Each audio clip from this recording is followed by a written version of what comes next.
Hello everyone to Void Dwarf Studios, and to our final, well, at least for now, our final episode on the Tau. And today we are going to be looking at their named characters, the individuals that make the Tau army that much more, well, individualistic, I suppose. So I'm going to go through these in no particular order, just how I decided to put them into this video. So, starting from the beginning, our first character is an individual who is technically not alive anymore. Well, there's no technically about it. He's very, very dead. But he is still a named character, and he's a miniature you can collect for your tabletop, so I figured I'd include him first. An honorary mention, as it were. Aunva, Master of the Undying Spirit. A Tau Ethereal is a member of the Tau Ethereal cast. I'm sure you'll remember all them. They're the individuals who kind of run the show, really. And this individual is known as an Aun. Essentially, this is the head of the Tau Empire. This is literally as high up the totem pole as you could possibly get. And Aunva has had quite the colourful history. He's not merely the spiritual leader of the Tau philosophy of the greater good, he's also pretty keen to, well, get to war with the galaxy and push the greater good out as far as he can. He is even quite willing to lead the battle straight from the front if he absolutely has to, and has been known to empower and, well, his mere presence makes the Tau Firecast literally just go bonkers with righteous anger and, well, hateful indignation for anyone who would dare shoot at their lovely shiny ethereal. And he has been involved in over half a dozen campaigns. All of this during what is known as the Third Sphere expansion. And how did this unfortunate, charismatic, and very, very strong-willed individual die? Well, the Imperium got really fed up with him pushing through the galaxy and causing trouble and basically persuading everyone that the greater good is really for them. So the Imperium decided to send him a present in the form of a Calexis assassin. These insanely dangerous individuals basically murdered his honor guard, and, well, when he was trying to run for it, he then got caught by said Calexis and was killed very, very slowly, with a great degree of enjoyment on the Calexis' part. I'm absolutely convinced of that one. However, the Tau Empire, as he was such a charismatic individual and, well, you know, the head of the Ethereal High Council, didn't really want his death to, well, dampen everyone's spirits. The aftermath of his death had basically resulted in the Tau suffering a series of bitter defeats and losing substantial portions of their territory, so they really couldn't afford to then tell the whole world that Aunva is now dead, because that would cause all kinds of panic, wouldn't it? So instead they decided to announce a broadcast coming from Aunva himself, a speech, a testament to be beamed across the galaxy, a message that would inspire hope and courage across all those who would wish to follow in the footsteps of the greater good. Well, of course, Aunva was dead, so they used a holographic projection to fool the masses. Say what you will about the Tau, they have some very cunning ways to make sure that the story ends up going the way it should, for want of a better word. Now, as an ethereal, Aunva is, well, on the tabletop, he's just a really, really good ethereal. He can cast, in the movement phase, essentially an invocation. He invokes the elements, which allows him to do various things, including Storm of Fire, Calm of Tides, Sense of Stone, Zephyr's Grace. These aren't psychic powers, at least that's not how they're described as. It's more like his charisma can essentially produce these kinds of effects in others, bolstering their ability to shoot things, bolstering their ability to, well, not die, and, well, occasionally re-roll dice when they run around, you know, very helpful stuff. And whilst he has a wonderful little shield device that essentially allows him to survive better when stuff shoots at him, he's not all that great in close combat. And the Imperium sent a Calexis just because they assumed some kind of psychic shenanigan was going on, and, well, it wasn't, but that didn't really stop the Calexis from having a fantastic time. I look forward to talking about Imperium assassins. They are all different kinds of brands of crazy. But if you wanted to use Aunva on the tabletop, well, he is just a really, really good ethereal. He's got his bodyguards who will hopefully keep him at least mostly away from harm, so long as there's no Collector's assassins around, and, well, keep him near the back or in the middle of your army and boost everyone around. And now, moving on from our dearly departed Aunva, we move on to a commander who knew him quite well. She is quite famous, and fans who seem to want to draw her in skimpier and skimpier armour, but hey, I'm no judge. What I will say is, Commander Shadowsun is an individual who will not take any crap lying down. Known as the spearhead of the greater good, also known as the heroine of the Third Sphere expansion, the true disciple of Commander Puretide, yeah, you get the point. She has a lot of titles, and she has earned every single one of them through long, grueling campaigning. However, it was in a battle known as the Battle of Kresh expansion that really gave her her name, where she smashed the Orc menace and essentially led her cadres to victory after victory, essentially making the Orcs turn tail and run, and was considered a promising commander and one that the Aunva took notice of. Aunva, taking note of her particular skills, promoted her quickly through the ranks to a dedicated commander, and announced that it was her, Ushashira, who is also known as Shadowsun, to lead the expansion. Again, another very charismatic individual, one who the Tau Firecast are more than happy to follow into battle and view her with a great degree of reverence. Now, Shadowsun went on to do really well in a conflict known as the Damocles Gulf Crusade, or the Dalif Sept. She was very good at drawing out the Imperial lines and overexerting and overtaxing them, and this ongoing campaign, under the tutelage of Aunva, basically meant that she gained more and more fame as the campaign went on. This was in cooperation with Commander Farsight, an individual we will be getting to later on, and these two had a friendly rivalry of sorts, trying to tax the Imperium the most, whilst, using their lovely warsuits to dodge back out of the way and, well, play peekaboo, but with fantastic energy guns. However, her fantastic amount of good luck was not going to last forever, as during the battle known as the Battle of Mulgalath Bay, she encountered Corsaro Khan, the White Scar's huntmaster, who managed to inflict horrendous casualties on her command staff and drove her into almost a bestial fury. And in her rage and overconfidence, she led an assault that ended up resulting in the Tau having a crushing defeat, only barely managing to escape with her own life thanks to the brave sacrifices of her retinue. And really it was only thanks to the combined efforts of the White Scar Space Marines, who managed to inflict horrendous casualties on the Tau, the efforts of the Imperium Officio Assassinorum, who assassinated Aunva, and a Calidus assassin who attempted to kill Shadowsun, who only barely managed to survive with grievous injuries. She has since been having a very uncomfortable war with the Death Guard. And if anyone who's fought Death Guard before will tell you, it's a grueling, unpleasant process, as the Death Guard are very tough and, well, they've been taxing her pretty much to her limits. She is decked out in what is known as the XV-22 stealth suit, gifted to her with the latest and greatest technological advancements when it comes to cloaking, targeting, and shield generator technology. This thing is, frankly, all kinds of fun, because not only is she really hard to hit, she can hit you back really, really hard with her pair of fusion blasters, anti-tank weaponry that can reduce Space Marines to molten slag, and practically every other vehicle as well.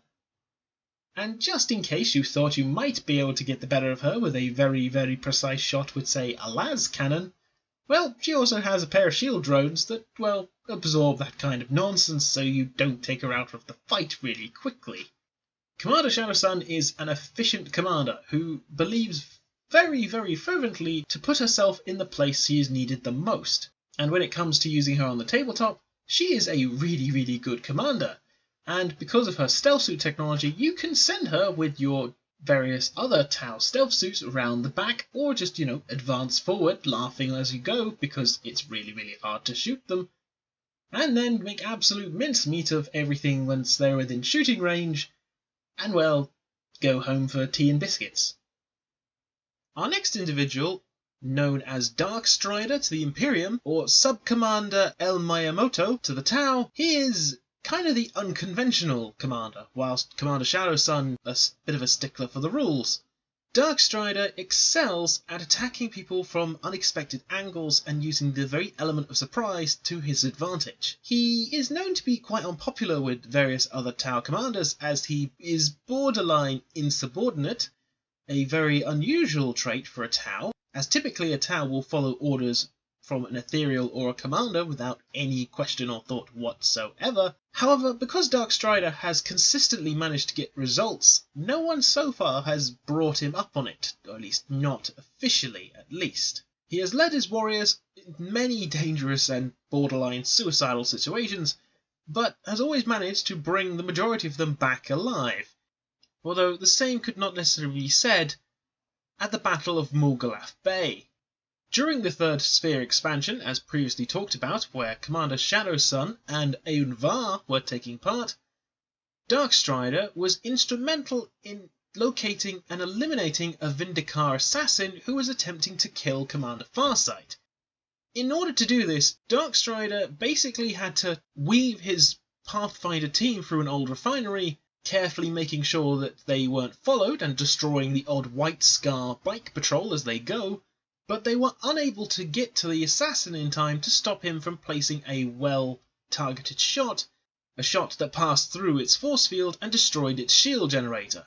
And if this Vindikar assassin got one more shot off, that would have been the end for Farsight. However, luckily, Dark Strider was in the right place at the right time, and whilst most of his strike team ended up being murdered very quickly, Dark Strider managed to get up close and personal, blinding and disorientating the assassin with a photon grenade, whilst calmly placing shot after shot into the now very dead corpse with his pulse carbine. And it is reported that he didn't stop shooting until the human assassin was long dead. However, despite his fantastic appearance at just the right time, he was unable to prevent the assassinations and attempted assassinations of Aunva and Commander Shadowsun, meaning that at that point they effectively had to withdraw. Miyamoto was offered the honour of donning a battlesuit or to join one of the stealth teams. However, he decided he didn't like either of these, as for whatever reason, and instead decided that he would stick with the Pathfinders. And whilst his unorthodox tactics and willingness to completely ignore orders would normally get him shot, Commander Shadowsun herself values the sly tactics and bravery that Dark Strider obviously exhibits, and gifting him a prototype structural analyzer, which essentially allows him to more successfully target priority targets and more quickly and efficiently, he has been known to tip the balance in her favour on more than one occasion.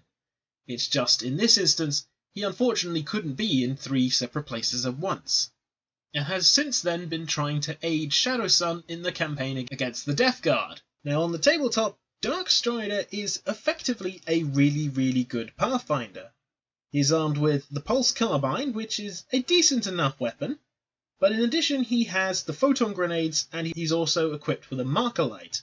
So really what this guy is for is you keep him near your Pathfinders, so you allow them to essentially deploy in a vanguard type of maneuver, using him to tag various units that you want destroyed the quickest, and his structural analyzer right now effectively means that you add 1 to wound rolls for Tau infantry when they're making shooting attacks at it, which is incredibly handy.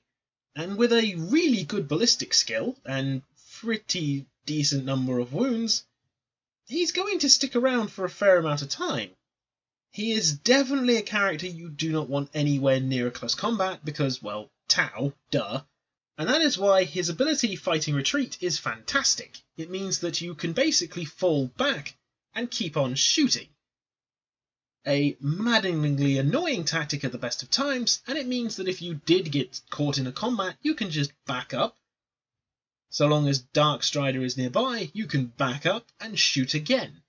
In fact, Dark Strider is potentially handy in your main gun line, just because he allows you to have that reroll, and he also allows you to, well, do that fall back and keep shooting trick, which is all kinds of fun. So he's actually got quite a lot of utility in a Tau army. And in terms of points, he's not that expensive.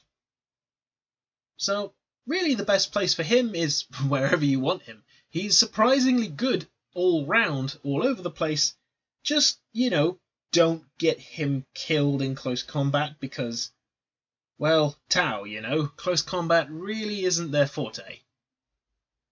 And it is now time to start talking about a very controversial figure in Tau society, and possibly my favourite out of all the Tau characters purely because he has a sword, and he's not afraid to use it. Commander Farsight, also known as Ushova, but he also has plenty of lovely titles, including Protege of Puretide, the Bane of the Greenskins, and the renounced Traitor to the Greater Good.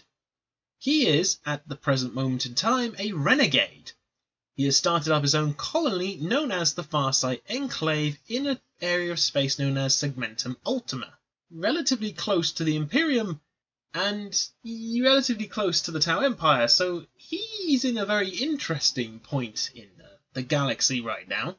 Out of all the Tau, this individual is probably the most famous as well as the most controversial, as he was a protege of an individual known as Commander Puretide. At the time, a legendary and widely renowned commander in his own right. Known to be a dramatic and strong-willed leader, he rose to fame quickly after fighting the Orcs in the deserts of Ur-Kanasha, in a war that became known as the Ur-Kanasha War. A Tau colony that was threatened by Orcs, he led his fire warriors on a masterful campaign that defeated them, despite the fact that they numbered his army hundreds to one. His training under Commander Puretide taught him to use the terrain to the best advantage for him, and allowed him to essentially run rings round the enemy and cripple them every time he turned up. He knew how to perfectly deploy long-range firepower and when to jump in and start shooting things close up at the best possible opportunities. Ushova was very much a fan of encouraging the Firecast's angry spirits and allowing them to fight even more fiercely in close combat, which, frankly, for the Tau is kind of a miracle in of itself, but Farsight seemed to have a way to inspire them to almost incredible levels of courage when fighting hand to hand. And it was after this campaign that he was called up to fight in the Damocles Gulf Crusade, as the Imperium were pushing into the Tau Empire, who had frankly had enough of them expanding into their space. And alongside Commander Shadowsun, and being led by Aunva, they were instrumental in holding off the Imperium and giving them all kinds of hell. Shadowsun and Farsight having a friendly rivalry of sorts as to who can inflict the heaviest hammer blow.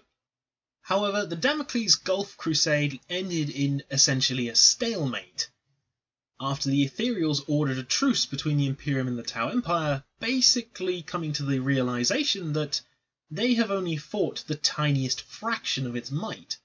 And after this truce, Aunva decided that a moral boost was needed, and the preservation of Puretide's teachings, who had fallen during this conflict, required to be preserved. So he placed Commander Shadowsun into deep stasis, and Farsight was sent to reconquer the Damocles Gulf.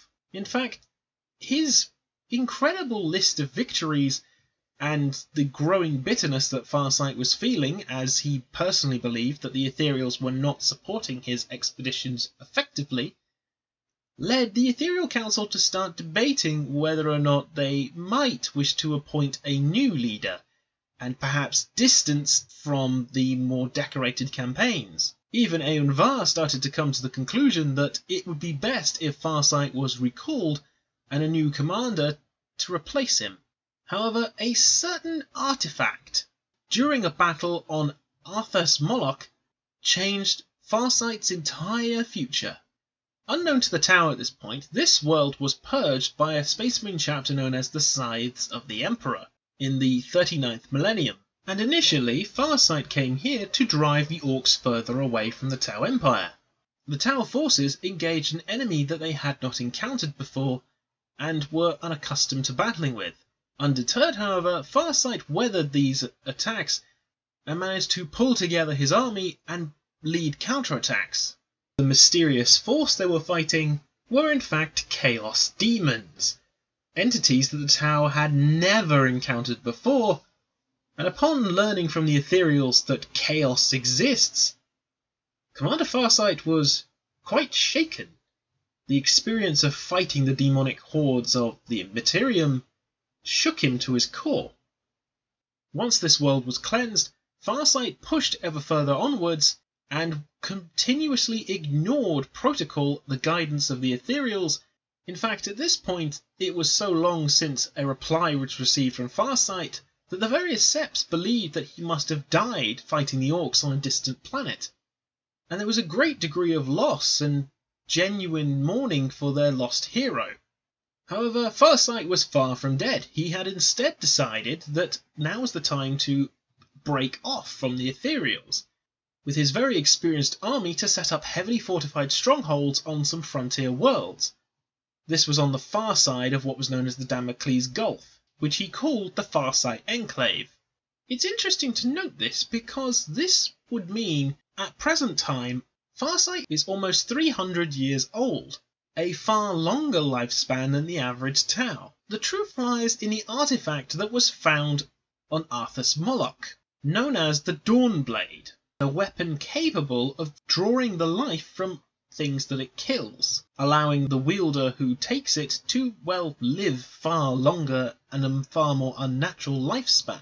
And when Farsight announced the existence of the Farsight Enclave and that it was a free and independent empire to the Tau, free from the restraints of the greater good, the Ethereal High Council labelled him a renegade and forbade any communication from any other Tau to him. The reason for his betrayal is still uncertain. Perhaps he was embittered and something during the battle with the demons awoke something in his mind. Perhaps the Dawnblade, a unique alien artifact that has been confirmed to be older than the Imperium by a considerable margin, and for all we know it is a weapon that feeds off psychic energy. In fact, that's more than likely the case, as that would explain how it allows Farsight to live so long. And after being forced to come out of exile to defend various Tau worlds from the Tyranid Hive fleets, and gaining a certain amount of respect for both Shadowsun and Aunva, who at this point have not met their friendly assassins, Farsight concludes that whilst the Tau Empire needs heroes more than ever, he is very reluctant to allow himself to align with the Ethereals, as he believes they are hiding the truth from the Tau Empire when it comes to chaos, and he really doesn't know what to make of it, and grows to properly understand the teachings of Pure Tide, understanding a tactic that is known as Kayun, essentially the strategy of stretching a far more larger force over a larger area and punching at any of its weak points. Now on the tabletop, Commander Farsight is an interesting leader to have. He has access to 2 Master of War strategies, which can be used once per battle. The Kayun strategy essentially meaning that any unit within 6 inches of him can re-roll their shooting attacks. Or you can go with the Montkar, a strategy that Farsight developed himself, which allows you to move the unit and treats the unit as though it hasn't moved yet, meaning that weapons that are heavy, for example, could move closer and then fire. And because of that wonderful Dawnblade that he has, Commander Farsight is more than happy to get up close and personal. And as the Dawnblade currently sits at a lovely +3 strength, -4 AP and D3 wounds a pot, and he has 4 attacks basic, that's not half bad. That's actually pretty good for close combat for a Tau.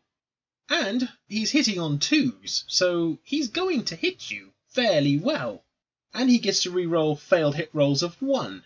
Really, employ him very much like you would with a normal Tau commander. The only difference here is that this guy can fight a bit more effectively in close combat, so you can possibly punch him up against something a bit more, well, tasty. That -4 is going to make Terminator armor look like wet paper. And D3 wounds a pop means he can probably kill Terminators outright. However, make sure he's got a good retinue around him, because by himself he is going to get creamed. I'm just a big fan of Tau with swords, honestly. I mean, if I had my way, I would want Tau to be like Gundams, where you can have the various crazy energy weapons that they had. But hey ho, guns are the things the Tau prefer, and well, he does have a fantastic high-intensity blast rifle, which, is more than capable of killing most things. And our final character for this video is known as the Master Gunship Pilot. And bearing names such as Hammerhead Pilot, Gunship Ace, Titan Slayer, Terror of Tross, Hero of the Tau, well, it's Longstrike. His proper name in the Tau language, I'm probably going to butcher now, but Shashla Tau Shang. That's the best I'm going to be able to do. I think I'm going to stick with Longstrike for this little history bit. He became famous during a campaign known as the Tauros campaign as a young Hammerhead pilot, earning the nickname Longstrike for his ability to, place perfect shots at ridiculous ranges into Imperium armoured columns. And on the desert world of Tross, he had tons of fun making the Imperium pay and just proving that Leman Russes aren't as tough as they think they are, leaving smoking wrecks and dead crew all over the desert. Although Longstrike has been given the opportunity to pilot various battlesuits, he much prefers sitting inside of a tank and, tagging things from great distances. He is a great believer in drills, and repeated manoeuvres that allow the Tau to act more cohesively with one another. During the Third Sphere expansion, where he was majorly involved in the Battle of Mugalath Bay, the same battle where a sniper turned up and almost killed Farsight, Longstrike destroyed bunkers after tanks after tanks, and it was only thanks to his fast reactions and quick timing that allowed him to keep ahead of the Imperium from tagging him and tag anything else that came at him. To allow him to be as effective as he has, he was given an experimental pilot suit. Essentially, this had a functional AI built in that allowed him to better use his marker lights and enable him to lock on targets far more quickly. It also gave him the ability to communicate more effectively and use advanced targeting relays to tell his nearby companions in their various tanks to essentially, shoot this way now. And with a wrist-mounted control panel that allows him to pilot his tank without the need of additional crew, this suits Longstrike fine, as he's a little bit of a lone wolf and doesn't really like having to share the tank with anyone. Now, Longstrike is a character that you place inside of a Hammerhead tank, which already has that wonderful main gun, and the reason you have this guy around is so that anyone within 6 inches of him can add 1 to their hit rolls, and Longstrike himself can add 1 to his wound rolls when shooting at vehicles or monsters. And in addition to this, his experimental pilot suit allows him to effectively treat any target as though it has 1 extra marker light on it, meaning he can essentially use it to produce more damaging effects. Longstrike is an individual who you should probably have nearby a group of other Hammerheads or similar tanks, where he can essentially direct them to be the most unpleasant individuals possible. Keep this guy near some tanks, allow him to properly and effectively put the firepower where it needs to be at exactly the right time, and you can't really go far wrong with him. And this is now the end of the Tau lore series that I've been doing. I will probably come back to it as new stuff appears, and, maybe when I feel like redoing these videos if I can do them better next time. But for now, we shall bid adieu to the Tau Empire. Thank you very much for listening. Please put a little like and subscribe, and I hope to hear from you all soon. Until then, take care everyone.